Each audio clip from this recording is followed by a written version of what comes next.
તો જૂનાગઢમાં મોબાઈલ વેપારીઓને પોલીસે માર માર્યાનો આરોપ। એલસીબી દ્વારા 5 વેપારીઓની અટકાયત। બિલ વગર ઇન્ટરનેશનલ મોબાઈલ વેચાણની શંકા। વેપારીઓને ગુપ્તાંગમાં શોક આપ્યાનો આરોપ લાગ્યો છે। આખી રાત એલસીબી ઓફિસે માર માર્યાની ચર્ચા। ઇજાગ્રસ્ત વેપારીઓ સારવાર હેઠળ છે। પોલીસ કર્મચારી સામે ફરિયાદ કરવા વેપારીઓ મક્કમ। તો મોબાઈલ વેપારીઓએ બંધ પાડી વિરોધ વ્યક્ત કર્યો છે। ધારાસભ્ય સંજય કોરડિયા સ્થળે પહોંચ્યા। શહેર ભાજપ પ્રમુખ ગૌરવ રૂપારેલિયા પણ દોડી આવ્યા। વેપારીઓએ ધારાસભ્ય અને ભાજપ પ્રમુખને રજૂઆત કરી।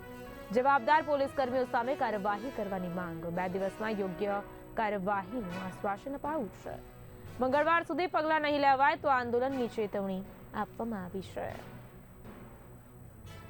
ગુરુવારના રોજ અમારા 6 વેપારીઓને જે રાત્રે ઘરેથી દુકાનેથી એના બંગલેથી ઉઠાવી જવામાં આવ્યા અને અમાનવીય ત્રાસ ગુજારવામાં આવ્યો।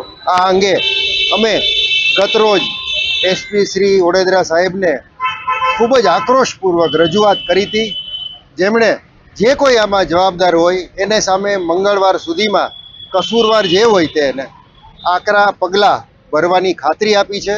એટલે અમને સમગ્ર એસોસિએશનને એસપી સાહેબ ઉપર શ્રદ્ધા છે કે અમારા ઉપર જે ત્રાસ થયો છે, અમારા છોકરાઓને જે રીતે ટોર્ચર કરવામાં આવ્યા છે, આ કોઈ 302ના આરોપી નથી, વેપારીઓ છે, વેપારીઓને ટોર્ચર કરવામાં આવ્યા છે। એના તમામ જવાબદારો સામે એસપી સાહેબ પગલાં ભરશે અને આજ રોજ એની ડીવાયએસપી કક્ષાએ તપાસ પણ સોંપી દેવામાં આવી છે।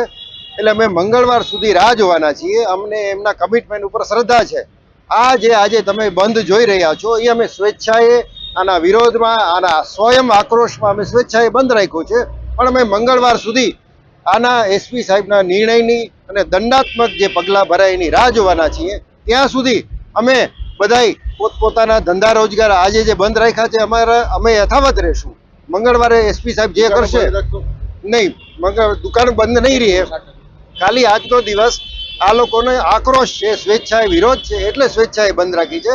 મંગળવારે જે રીતે એસપી સાહેબ નિર્ણય લેશે એનાથી અમને સંતોષ હશે તો અમને વાંધો નથી, અધરવાઇઝ અમે આગળ પગલાં ભરશું। મોબાઈલ વાળા એસોસિએશનની માગણી છે કે અમને મંગળવાર સુધીનો સમય આપશે। મંગળવાર સુધીમાં અમે આ આંદોલન, જો અમારી માગણીનો સંતોષાણી તો અમે જલદ કરશું। મેં રજૂઆત કરી છે અને વાત કરી છે કે 24 કલાકમાં, આજે શનિવાર છે, રજાનો દિવસ છે, કાલે રવિવાર છે, સોમવારે 26 તારીખ છે, આ ઉપરાઉપરી 3 દિવસ રજા ના આવે છે। મંગળવારની વાત સરકાર દ્વારા કે એસપીસી દ્વારા કે એસોસિએશન દ્વારા કરવામાં આવી હતી, એનું ટેકનિકલ કારણ આપ સમજી શકો છો। આ જગજાહેર વાત છે, આમાં કોઈ છુપાવાની વાત નથી કે આ 3 દિવસ રજાના છે, એટલા માટે મંગળવારનું કીધું હતું। છતાં પણ અત્યારે અમારા પ્રયત્નો ચાલુ છે કે 24 કલાકમાં જો નિરાકરણ આવે, નહીં આવે તો મંગળવારે એનું 100% પરિણામ આવી જ જશે। અને બાકી બુધવારથી આપણે જે મોબાઈલ એસોસિએશન વાળા કરવાનું થાય એમાં સરકાર અને તંત્ર આપની